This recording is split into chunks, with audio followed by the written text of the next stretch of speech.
You are listening to Seniors Junction podcast. Your hosts today, Namrata Bagaria and myself, Paul Merkley, co-founders of Seniors Junction, and our special guest today, Robert Mundell, clinician and healthcare practitioner.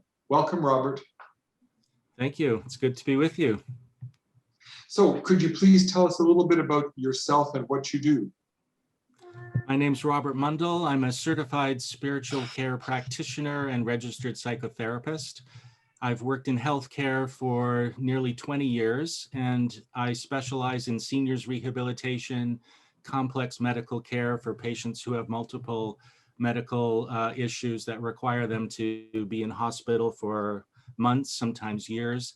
And I also work in palliative care. I work on a small palliative care unit where we experience on average about 5 deaths a week.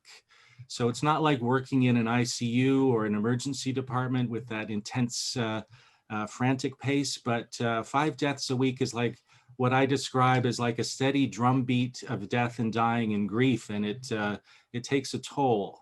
I'm experiencing at this point in my career, I think accumulated grief, let's say, in dealing with this patients and their loved ones in this kind of environment. And I'm watching out within myself for signs of burnout, and also on the other side, feeling like I'm at the top of my game, having reached this level of clinical experience. It's kind of a duality that I'm living through at this point in my career. Am I at the top of my game, feeling like I'm really helpful and effective, or am I also somehow burning out too? These are the kinds of questions I have for myself as I reflect on my experience at this point in my career. I'm an integrated member of a healthcare team. I work with social workers, nurses, physicians, occupational therapists, physiotherapists, and volunteers. And I see my role as drawing out the thoughts, feelings, emotions, and experiences of patients and their loved ones in challenging healthcare environments. And as you might imagine, asking qualitative questions, people oftentimes respond indirectly, and they'll tell me stories. So I'm a story listener. And in my role, I seek to combine theory and practice in creative ways, and I draw heavily on narrative theory, the work of Arthur Frank, narrative types, to help me understand more about what patients are trying to tell me. And I'm deeply influenced by the work of William Randall and narrative care. Can listening to stories, can attending to someone's narrative be an effective way of providing care? And the answer is clearly yes. It's a powerful way of providing care. So in my role, I seek to expand narrative possibilities in environments where narrative opportunities tend to shrink and are narrowed. What can I do in my role to expand someone's story, to help them express themselves more fully? And I guess at the heart of what I try to do is to help people express and understand, to communicate to me a sense of their narrative identity. And by this, I mean, I'm thinking of an elderly woman in palliative care. She was in her 80s. And as she was facing her mortality, coming to the end of her life, she told me about early childhood experiences. And she said to me, Robert, I'm the last of the McLean kids. Her narrative identity was hearkening back to being a child in the small town where she grew up and being part of an identifiable family group with her siblings and friends. I'm the last of the McLean kids, she said to me. And she was expressing that all of her siblings had died, her friends had died, and she found herself at this point of isolation, this spiritual distress of being the last one left, the last one to die. And I think it was helpful for her to come to terms with that in conversation with me, to express that. And I was struck also by how we never really lose that sense of our childhood identity. We carry that through our lives. And looking into the face of this very elderly woman as she expressed to me her narrative identity of being a child, I was just struck by that duality, that richness of life experience and those kinds of stories that come out in palliative care. Thinking too of an elderly woman who uh, became a palliative patient and died in hospital. She'd fallen at home and broke her ankle, came into seniors rehabilitation to rehab, gain some strength back on that foot in order to get back home. And her ankle turned septic, and she was looking at having her foot amputated as one treatment option. And in the face of that, she told me stories about growing up in England and being part of a youth group. Again, going back to early childhood experiences, the sociability of being part of a youth group in England and walking along the seashore. And her spirituality of walking came out in the face of potentially having her foot amputated. Her spirituality of walking was so important to her. And it was helpful for me to hear that narrative and communicate that to the team. I don't know who else on the team really would have paid attention to that with the time constraints we all have, but that's really my role, to draw out these narratives. She also had some dementia, and it was important for her to tell me that she remembered that vividly, that experience. Her long-term memory was intact. And she said to me about that experience of walking along the seashore, she said, "I never forget that." And I was struck about how she told me that in the present tense. I never forget that. That was part of her identity in that moment, carried forth from her childhood into the experience that she was then facing. These are the kinds of things I listen for. As I think about how I might communicate some of my clinical experience and my training in order to help others listen better in healthcare, one of my projects has been to help hospice volunteers become better listeners. And so I wrote this book, How to Be an Even Better Listener, a practical guide for hospice and palliative care volunteers. I share some of the stories that I've experienced and that stay with me, especially well, and are meaningful to me in my life. I share some of those stories and share some practical suggestions for how we can learn to listen better. And a big part of my approach is reflective practice. If we're going to be better grief counselors, I think we need to reflect on our own grief experiences. And I use the example of composer Gustav Mahler to illustrate how we can transform grief and suffering into something beautiful. And at the heart of my book is a research study I did with some hospice volunteers. I had them reflect on two key questions. I think if we're going to learn how to be better listeners, there's two questions we can ask ourselves. The first one is, what does it feel like to listen to another person? And we know that that can feel like very hard work. The second question is, what does it feel like when someone really listens to you? And I believe that these experiences of being listened to are really quite rare. And that's in fact confirmed in my research study with this sample of hospice volunteers. They told me about the rare experiences they had of someone really listening to them. And then my approach is, well, how can we draw upon those experiences to turn that back and be better listeners to other people, knowing in our own experience how powerful and transformative that can be for us?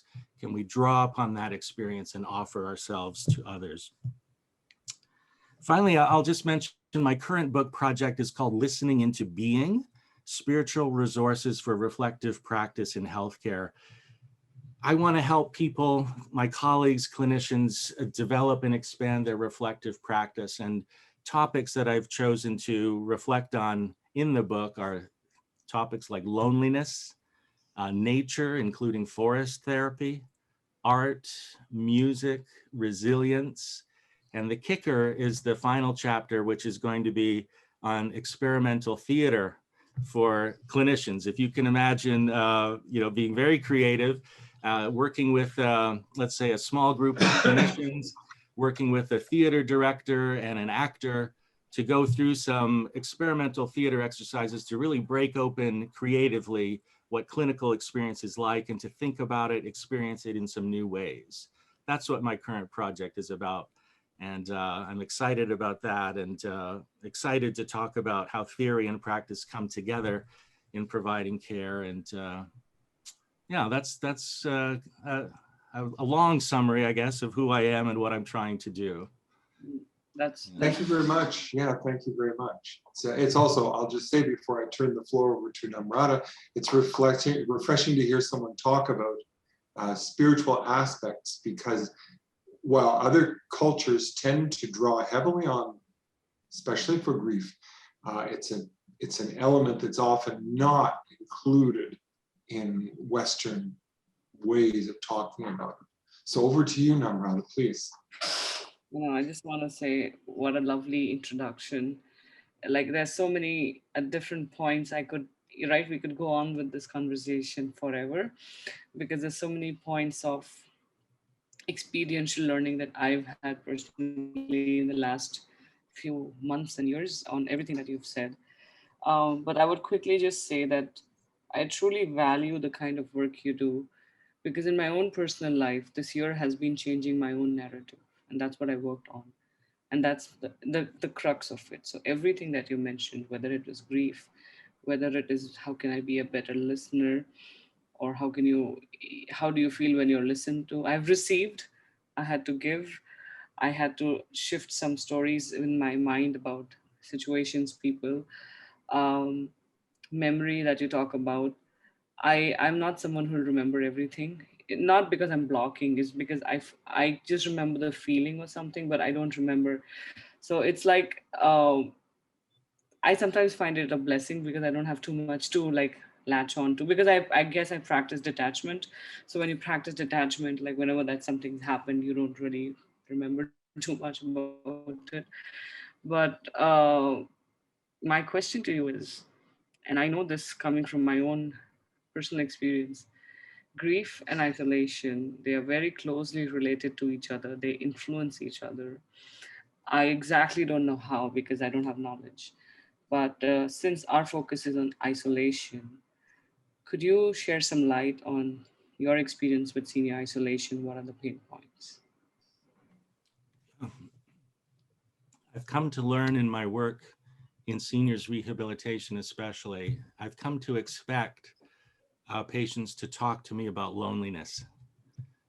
And loneliness is one of those subjects that people are really usually uncomfortable talking about. I don't know if it's a taboo subject, but there's certainly a lot of stigma admitting that you're lonely. There's a shame to admitting that you're lonely. And it's a topic that's been getting more attention in recent years. You might recall that in England, then Prime Minister Theresa May appointed a minister for loneliness as a way to really address this crisis in Western society, let's say, and in Great Britain. And I think that was very helpful, and it's coming out more and more. But I know that with my patients who are very old, the stigma seems to fall away and they need to talk about loneliness to come to terms with it. Like that patient I mentioned, feeling like she was the last in her family, the last of the McLean kids. There's an existential distress to being lonely that older patients I expect them to talk to me about. Patients express feeling like they're the last ones left. They'll say things to me like, no one gets my jokes anymore. No one gets my cultural references anymore. A patient told me that he'd spent his life mostly alone, suffered a lot of depression in his life. He was a loner, didn't expect to change too much in later life. But in a conversation with me, he expressed how good it felt to have a conversation, and in fact, trying to speak after being pretty much mute, let's say, in loneliness for so many years. He stumbled over his words to try to talk to me, and he blurted out in a kind of a desperation. He said, I need to talk more. Like, I need more opportunities like this to talk to. He feared losing his ability to speak, to help people come out of that kind of isolation is very important. And I'm struck, I mentioned this story in my book, an elderly patient in his 90s in palliative care. He said to me in his desperation, he said to me, if there was a pill for loneliness, I'd take it.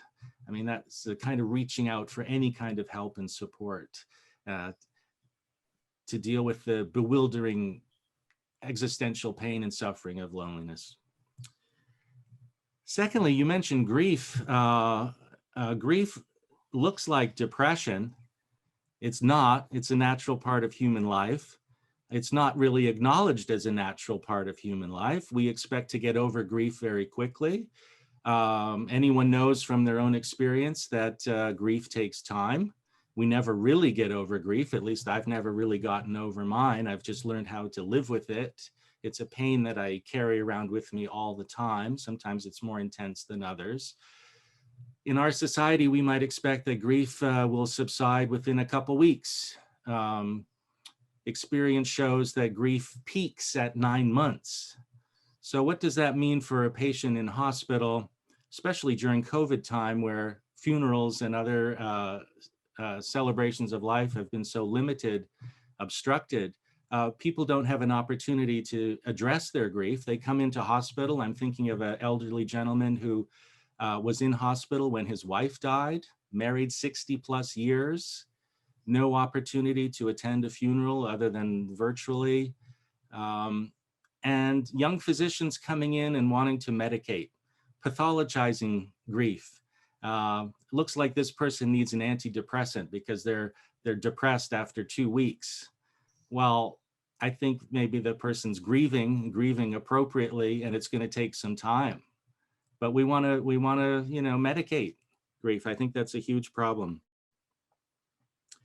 Does a patient who's grieving, vulnerable in healthcare, have the knowledge and feeling of power to resist a physician who comes in and says, we're going to give you an antidepressant? Can I, as an advocate, help patients and my healthcare team understand and normalize grief processes? When I think about this power imbalance in healthcare, I'm thinking about a woman, a 93-year-old woman in seniors rehabilitation who sat down with the whole team, including myself, and we had a family team conference. We sat in a circle with this woman, and each of us went around the circle sharing our clinical impressions of this woman and her case. Was she going to be able to rehab and get back home? We began with the physician, went around the circle to the nursing, social work, occupational therapist, physiotherapist, spiritual health practitioner, all the way around the circle till we finally got back to her. And when it was her turn to speak, she paused, looked around the circle, looked at each of us in the eye, and she said to us, she was very feisty, which I admired greatly. She said, do you want to know the problem with healthcare? I'll tell you, she said. This is the problem. You're all too young. None of you knows what it's like to be 93. And of course, she was right. I know what it's like to be 54, but how could I possibly know what it's like to be 93? What's it like for her to be 93? Could we not have begun with her story, her experience, where she was, and responded to her in that way, to prioritize her story and her experience? Very few patients would have the courage to stand up to a team like that. Yeah, that's what I'm interested in helping to reduce the power imbalance in healthcare, to advocate for my patients in their narratives and spiritual experiences, to normalize feelings of grief, and to highlight the need to address loneliness. These are some of the interrelated aspects of care that I seek to address in my care. Does that make sense? Yes, you've already spoken substantively to much of this, but I always ask about someone's vision for addressing seniors' isolation. And is there anything you would want to add in addition to what you've said about that? You know, there's such a need for comprehensive healthcare teams, interprofessional members on healthcare teams. And of course, we're facing a crisis in healthcare funding. When I started in my career, a key member of the team was a recreation therapist. We no longer have a rec therapists. With COVID and the pandemic restrictions, we haven't had volunteers. We haven't had family members able to visit. People will say different things to different members of the team at different times in different circumstances. So it's really helpful to have as broad a team as possible for people to connect with. So that would be one thing. But of course, that's beyond my control. But I would really advocate for full comprehensive healthcare teams, including rec therapists and also volunteers. I guess what's within my control is to emphasize the need for reflective practice. And that's why I'm writing that second book I told you about. Reflective practice. How do we do that? We talk about person-centered care, but what are some strategies to do that? If I'm going to be effective in listening to someone about loneliness or grief, I need to address my own feelings of loneliness and grief. Reflective practice will help me be more empathic, will raise my awareness to potential needs that people need to talk about. And it, of course, will increase my understanding of patient needs and also my own needs and my own ability, my own challenges to connect with others. You know, is that a question we're willing to engage, or is it too threatening? My own loneliness, what is that like for me? What do my patients teach me about loneliness? How do I connect with nature? How could hospitals be designed in a way to enhance connection to nature, either through gardens or gardening or views to a lake like we have here or to a forest? What stories, thoughts, and feelings does nature evoke within people to help them feel more like themselves? How does art and music expand narrative possibilities? Here's something that might connect with you, Paul. I mean, I think of this, my way of listening to music, if I, on my music streaming service, listen really closely to, let's say, a variety of recordings of the same piece of music, to really listen and pick out the nuances that strike me as significant and maybe even move me to tears. What music moves me to tears? Can I use that as a way to cultivate my listening in order to listen better to someone in a conversation? That's a connection that I seek to make. When I ask somebody, what music moves you to tears? I know for myself what moves me. And there's a point of connection and understanding. So how can I draw upon the creative arts to be really creative and broad in my interests and scope in order to develop my listening skills in clinical relationships? Yeah, that's what I'm trying to do. It's a wonderful thought. It's a wonderful thought. And in that, and in what you said about recreation, you've also come so close to the core mission of our company, having to do with the importance of these activities for people. I wanted to ask too, given what you described, have you felt, or do you think people on your team have, in the course of your experience, felt moral distress because of lack of resources or procedures or anything? Have you felt moral distress? Absolutely. Yes. And I know that my colleagues would admit that as well. The question is, how do we address that in our teams? How do we reflect as a team? I'm not even sure how. I know that nurses might reflect and address aspects of moral distress. They might do that within a closed circle of nurses.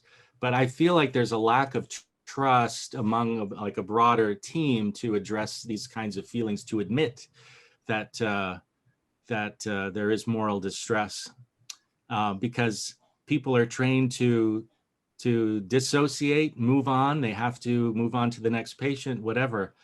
I try to do this sometimes with my team in the palliative care rounds we have once a week.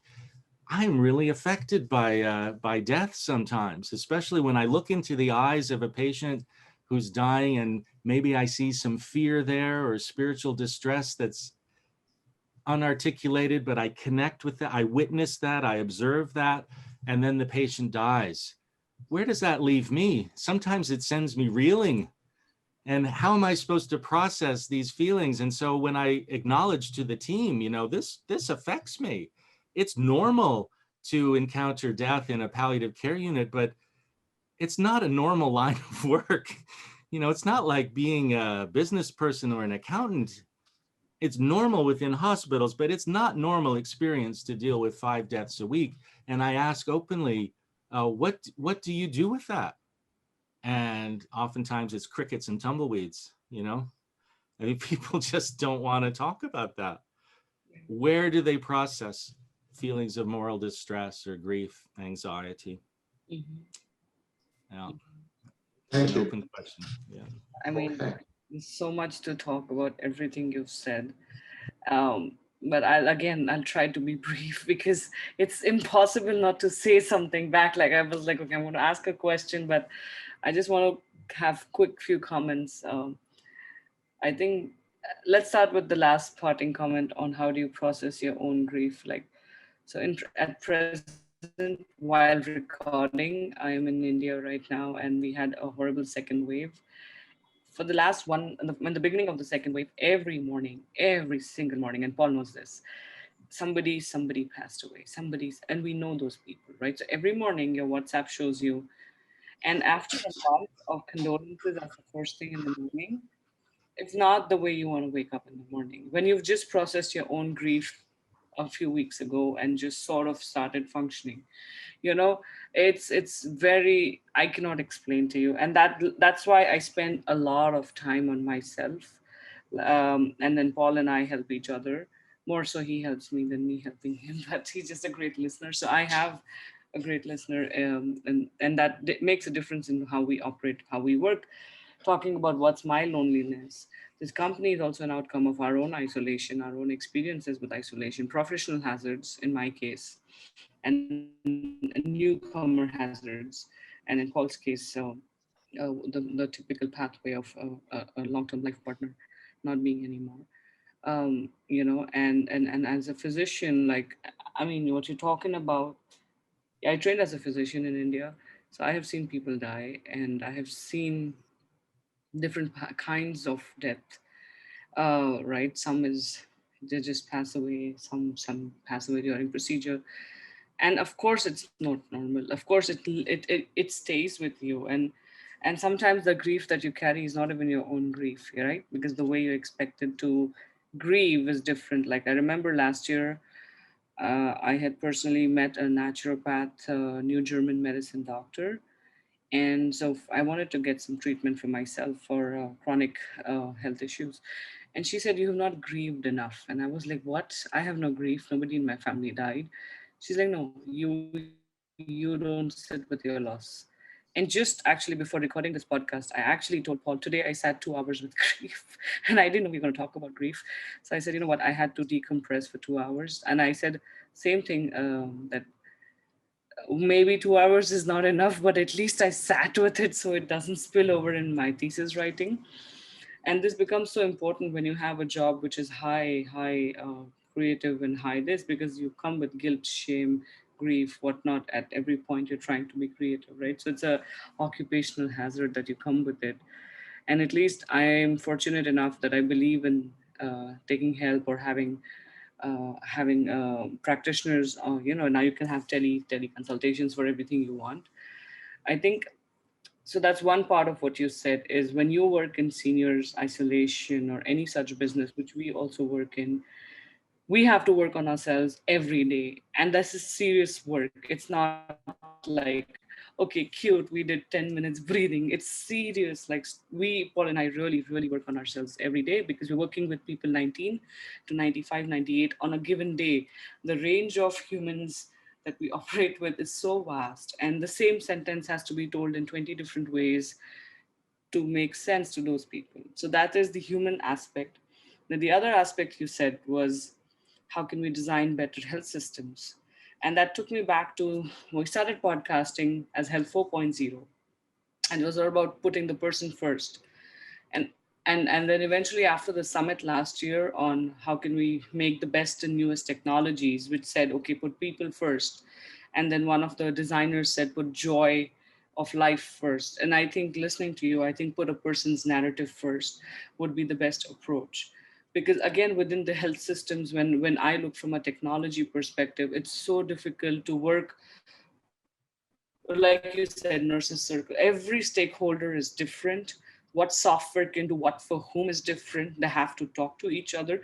So literally everything that you said, it's people, it's processes, it's technology, it's all one sync, it's all empathy driven. And how do you create value-based healthcare out of this whole process? This is my entire career in the past, like few minutes of what you spoke. So for me, I could feel my own evolution happening in that 5-10 minute segment. And sorry, I ate up your talking space. But so my question is, given you have such a beautiful, I would say that's the word, beautiful vision of a narrative centric care for someone, what do you think are the opportunities and what are the challenges in executing your vision? Yeah, well, first of all, thank you for your reflection, and I'm just honored to be part of this conversation with you, and delighted to connect with you and have whatever I'm saying resonate with you in your practice. That's very special. So Oh, my thank you for pleasure. that. Like, this is such a great, like, I'm telling you, this podcast may go on longer for the audience who's listening because we're just having a lot of moments on the call. So, Yeah, it's fantastic.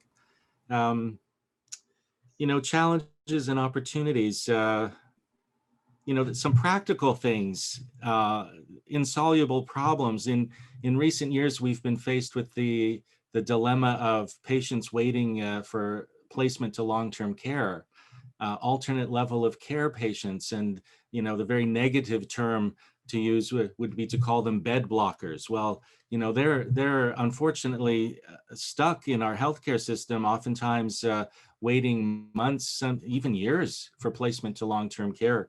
Um, that experience for patients evokes feelings of boredom, grief, loneliness that we've talked about, and guilt. How do we address that? Now, I got drawn into a project where I really wanted to try to be proactive and to help alleviate this feeling of stuckness and boredom for patients in my hospital. I tried to connect them to resources in the community, like the senior center, which is not far from our hospital. There's great life and activity in the senior center for seniors in the community who are obviously not ill and in hospital, but is there a link to those resources?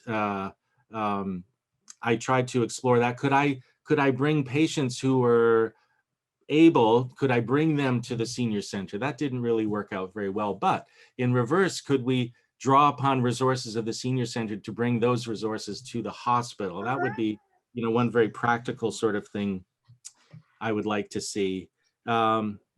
Again, resources, and coming out of COVID, I'm hoping that it won't be too much longer until we have volunteers back in the hospital who give so much life to the culture. We've begun an art hive. The art hives are popping up all over the place. We have an art hive in the hospital, a community art center where patients can go, visitors can go, volunteers can go and just enjoy and work on art projects in a community setting in the hospital. Looking forward to that coming back. We have a therapeutic photographer who's an extraordinary volunteer who does photography with patients and helps patients with limited physical abilities, helps them take pictures and compose and be creative. These are all the things that we've kind of lost in this COVID time. Looking forward to that coming back. And as you said, very well, just prioritizing narrative, patient experience to really be patient-centered and to prioritize that and see what follows next. I mean, that's the value of interprofessional team and thinking creatively, enhancing empathy and awareness, and seeking to connect with patients, especially seniors who are suffering spiritually with loneliness and isolation. that's true, because every time you make a software piece, and this is to all the students who might be listening to this podcast, you work with a user story. And typically when you make software, you have one user story and then you make that little piece of feature, and then you go ahead with it. And what you're trying to say is every user has a different story. So as we get ahead in artificial intelligence, personalization of services, this is what coming together with professionals like you, and like you said, take recreation to the hospital into their homes. That's what Seniors Junction's promise is: personalized social connectedness. That's what we want to do in our business. And for me, just we never spoke to you ever before. This is the first time we're talking to you. We knew we were going to record a podcast, but it's just so beautiful. Like Paul smiled and I smiled at the same time when you started talking. And for us, it is just validation. And firstly, we never even targeted clinics. Okay, we know, because the healthcare system is something, yes, you want to work in, but the way to get in is such a long way. As a young company, you want to also find methods where you can survive as a business and then integrate with the system. But just beautiful reflections. And Paul and I have been talking about the importance of humanities. And in the future, and I just had this conversation yesterday, liberal arts will be the most sought profession, because once everything is automated, what the hell do you do with yourself? You have nothing to chase. You're not going to run around to buy groceries or food or banking or anything. So you have a lot of time and serious leisure. Liberal arts, it is what human race is created for in a certain way. Like, that's not the only thing, but that's an extension of your humanness, which in my opinion, in a very optimistic way, higher technology will let you then live your human potential. Of course, manipulated technology would do something else, but I would like to go on the optimistic side, since it's just a podcast, right? Not to say, and I feel what you say brings in so much value. The amount of learning, like, I don't think engineering or computer science should be without arts or humanities education, because you not create people are not machines. They're multimodal, they're multifunctional, they have parallel priorities. And I think, like, I learned so much in the last half an hour, 1 hour that we've been speaking. And imagine if we actually sat together and started working and solving problems. It would be just phenomenal, because there's so many people who didn't get to grieve their loved ones when they died. They didn't have funerals, and an ongoing isolation. Not just older, like you talk to any, yeah, my age or younger than me, they have chronic isolation. The younger ones are even worse off than the older ones, because at least they have communities at some level. They don't even know how to make one. So when we work with different age groups, we are like, oh my god, like we see this more in the younger, though we are working with the older. And we don't know how to solve it for every population, but we do know the solutions would be similar. It would be arts, it would be, some level of music, art therapy. Because previously we had, let's say, spirituality, religion, or some kind of a faith-based system, and when you replace that with secular thinking, but you don't give something else to hold, you know and that's where Paul and I talk about music is the only solution there. Because now, let's say you're listening to a piece of Renaissance music, which is one of the courses we offer, and then you can relate to, okay, this is what happened then, this is how it worked.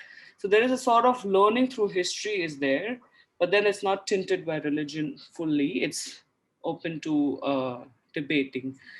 And this is one of the reasons I think, as we innovate, aging will look different, right? The ones who are in the 80s and 90s are very different from their 60s and 70s. And so this concept that you're giving is going to go across.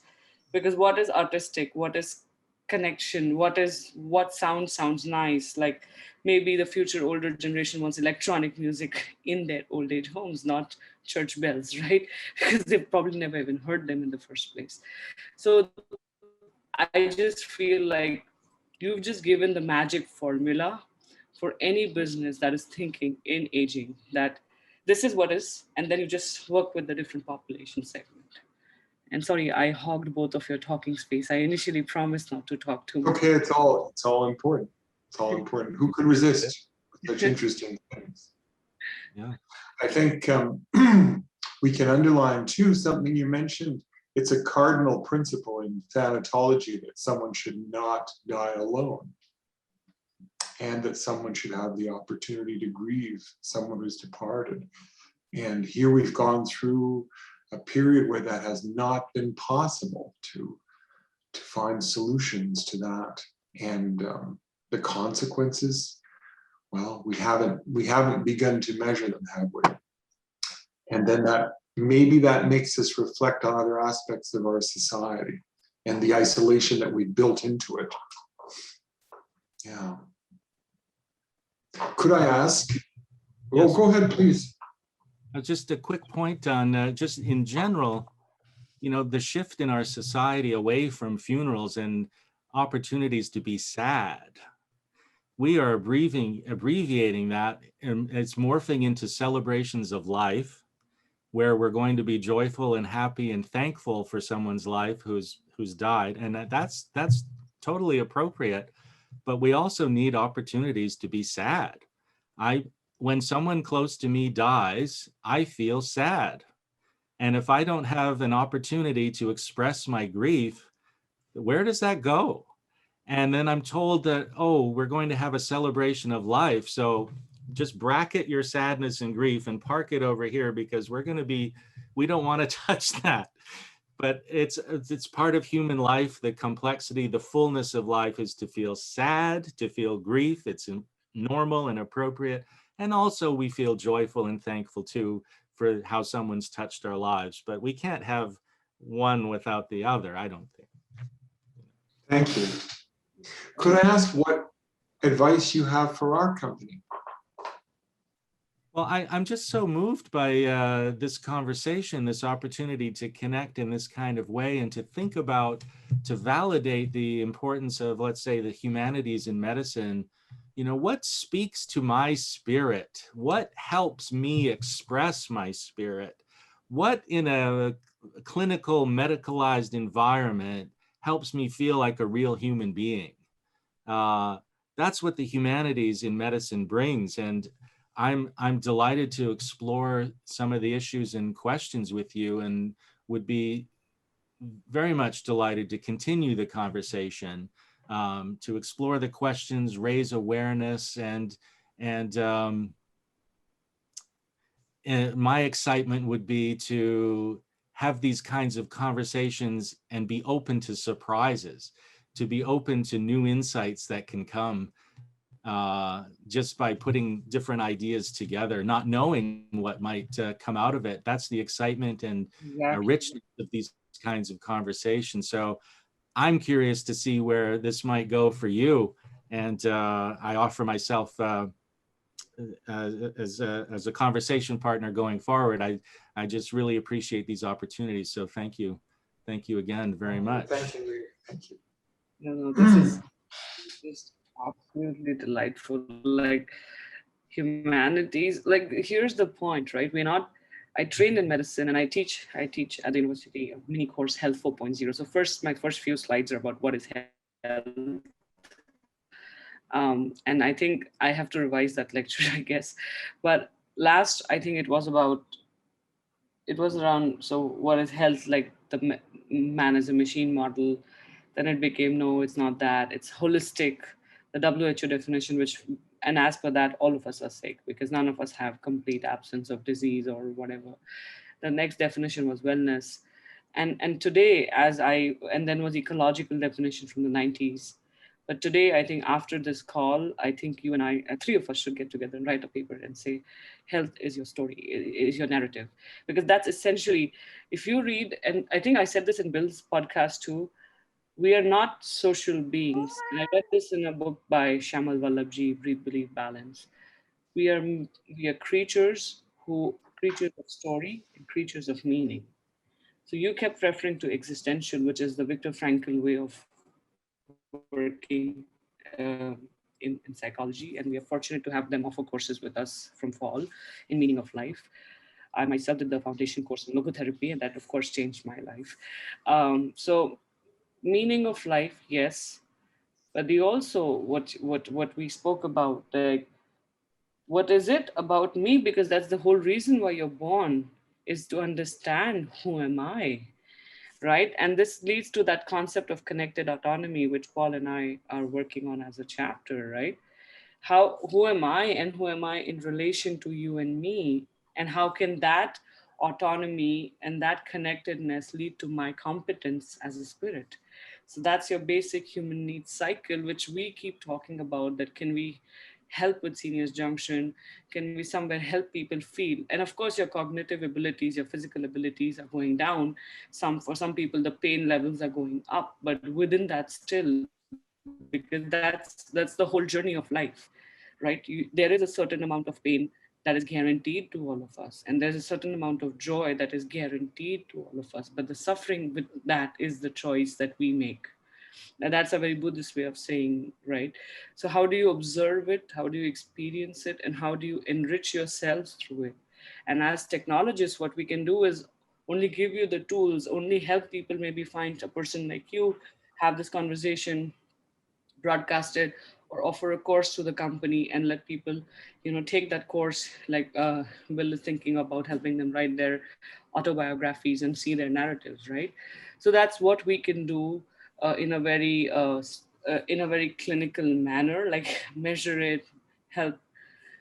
But it's like it's an ongoing joy. Like I never thought my career would come to a point where I could use, I like writing poetries and haiku, and I had so many other skills which would be just somewhere in the corner, right?